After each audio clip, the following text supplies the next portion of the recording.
those of you who don't know me, good. Okay, so I don't know about the rest of y'all, but I've been applying for a lot of jobs lately.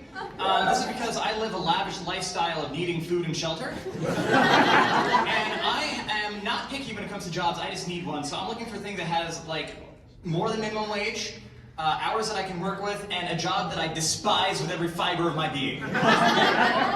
I have a reason for this, and the reason is that I figure whenever I work at a place, I end up hating it at the end anyway. So why not make it a place that I hate already instead of wasting it on a good one? Like, let's have an example. McDonald's. Let's say you, a random person in the audience, let's say you love McDonald's. It's your absolute favorite thing of all time. Your first words were McNugget. When you were born, your hair was the color of French fries. And you had a birthmark on your forehead of the Golden Arches.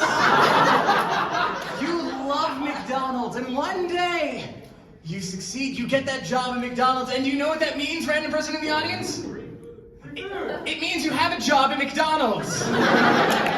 Enjoy cranking the nugget crank, nerd. And the ice cream machine is still broken. Now you're miserable, you're looking into birthmark removal surgery.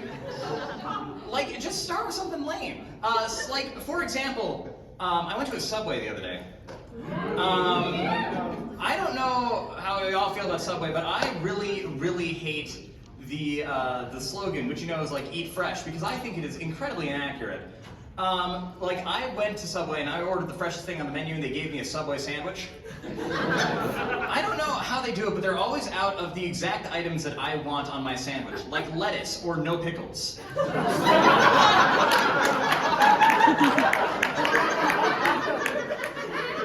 I'll go in there and I'll be like, hey, I want to get a veggie on Italian herbs and cheese. And they're all at the store like, oh, I'm sorry, we're out.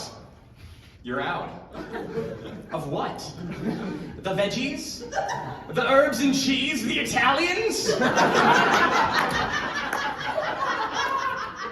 We're out. Thanks. I ended up with salami on flatbread with pickles. As we established, I hate pickles. I am a vegetarian.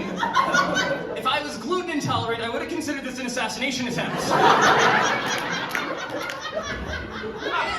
At this rate, next time I go into Subway, they're gonna hand me a hat and tell me to get behind the counter and make the dang sandwich myself. And somehow, it will still have pickles on it. On the topic of things that make me want to vomit, I actually used to work at Disney World. There was a lot of vomiting over there, and I worked as a custodian, so it was a grand old time.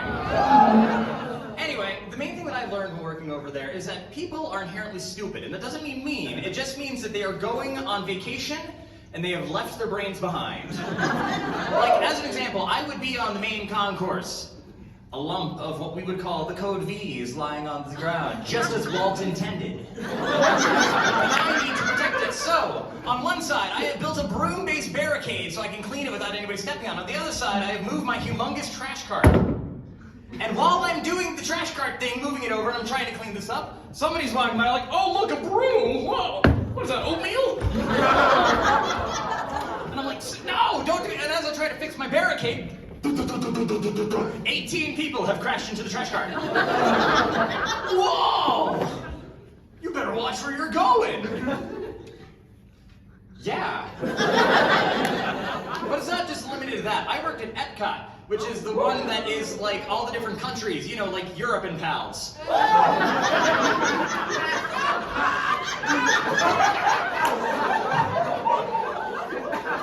A lot of fans of Europe.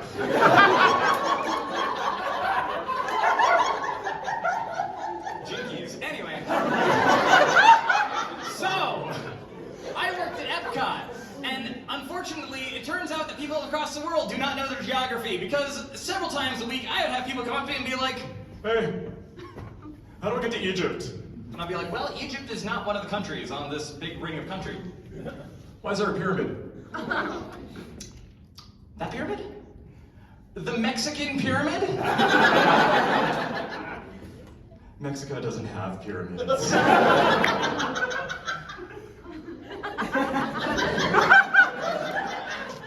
I'm pretty sure they do. Why?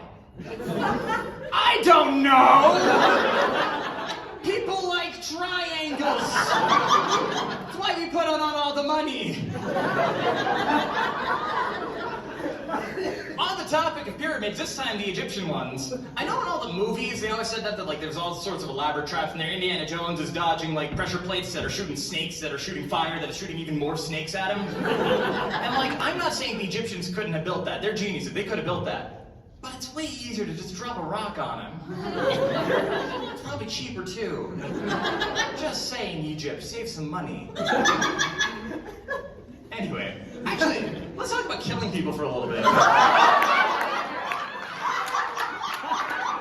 Y'all seem like you spend too much time on the internet. Have you seen the meme where they talk about trying to kill your ancestors? Like the bit where it's like, oh yeah, a sour Skittle could kill a Victorian orphan. Oh, the McDonald's Sprite could eviscerate a medieval peasant. It's all well and good, but you know who could eviscerate you?